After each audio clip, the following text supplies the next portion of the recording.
What's happening, UK? This is Relax Radio, and hey, radical new climate change commitments will set the UK on the course to cut carbon emissions by 78% by 2035. And this was what the government has been announcing. And if you're wondering who this is, my name is Nick, and I'm keeping you guys company on a real talk, trying to keep it 100%, trying to keep it, fly right here. But also, before we get into it, I'm going to be showing you guys a clip of what we are about right here on Relax Radio. So check this out.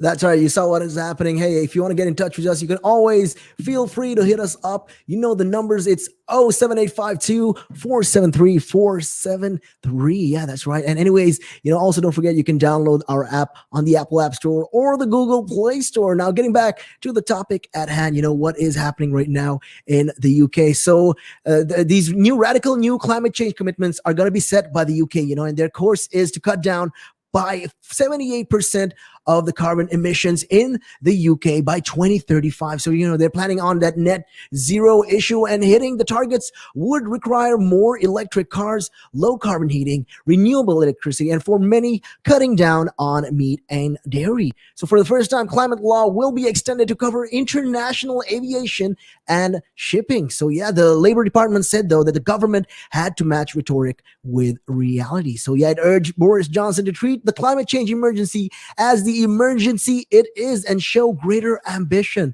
So what they're trying to say, is basically get the people going, get it going. Why are we not initiating this? Why are we not pushing to this? That is, the kind of push that we need right now, especially with what is going on.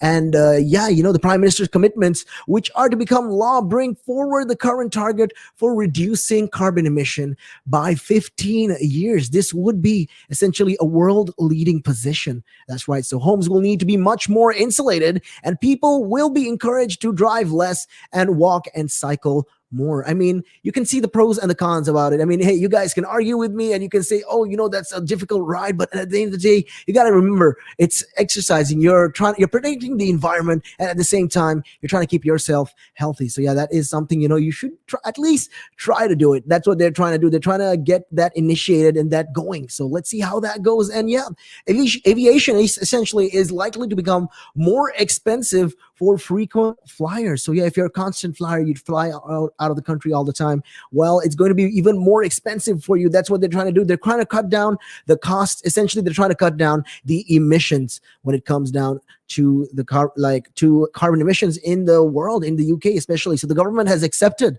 the advice of its independent climate change committee to adopt the emissions cut, which is based on the 1990 levels. So yeah, the International Energy Agency, the IEA, has predicted a major surge in CO2 emissions from energy this year. So as the world rebounds essentially back from the pandemic. Yeah, that's right. You got to remember that, the world is coming back. And just because of that, the pandemic did give us a short reprieve. If you're really wondering, it did give us a kind of short reprieve. But at the same time, when you get back to it, the pandemic, after the whole lockdown situation is done, everyone is back on the streets again, and pollution is back on the rise. So yeah, the UK's new commitments come, as the US President Joe Biden prepares to stage a climate change summit from Washington, D.C. So yeah, environmentalists welcomed the government's move, but warned that ministers had consistently failed to achieve previous CCC set targets. And they insisted that the Chancellor Rishi Sunak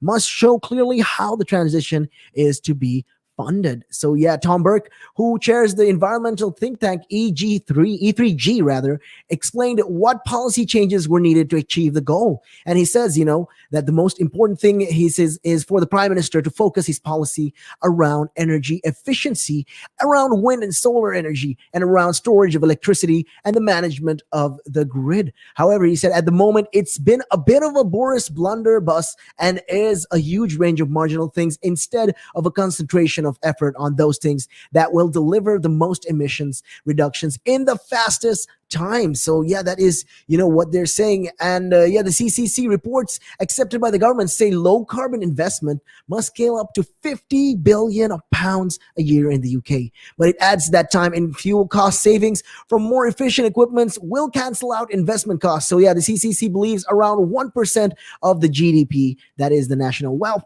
would need to be spent on shifting away from fossil fuels over the next 30 years. So they're saying, it's going to take a real long time and we have to spend this much of money. So it's 1% of our country's wealth needs to be spent on shifting away from fossil fuels. I think, that's not a big investment.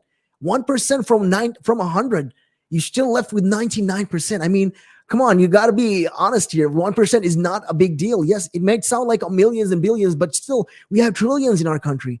Why can we not focus less on the fossil fuels and think about more renewable energies, more green friendly, eco-friendly renewable energies? Why not? That is the question. And the chairman, Lord Deben, said that the implications of this path is clear and that the utmost focus is required from the government over the next 10 years. So if policy is not scaled out across every sector, well, business is not encouraged to invest. And if the people of the UK are not engaged in this challenge, the UK will not deliver a net zero by 2050. So yeah, the 2020s must be the decisive decade of progress and action. So it's this time, essentially what they're trying to say is the CCC is saying is this is the time. This 2020s, this next 10 years is what is going to count. This next 10 years is what is going to count to make us get to that net zero goal. The goal is essentially to get out of and stop using all of these, fossil fuels and pollution and single purpose straws and all of that stuff by the time 2050 hits. We're trying to cut down on the carbon emission. And to get there though, but it's this 10 years, it's this tender 10 years that we have to focus on. And that is, what he's trying to say. And Ed Matthew, campaigner directors of the E3G, said setting an ambitious emission reduction target would boost the UK's diplomatic drive to persuade other countries to set out ambition targets of their own. So what he's trying to say is, hey, if the UK does something like this, if the UK brings up something like this and they're showing their ambition is like over here, other countries are trying to match it. That is what they're trying to say. They're trying to match it and they're trying to come to that level as well. We got to understand, just because the UK sounds like a very ambitious goal. I mean, think about it. 2015, we're trying to get zero net emissions.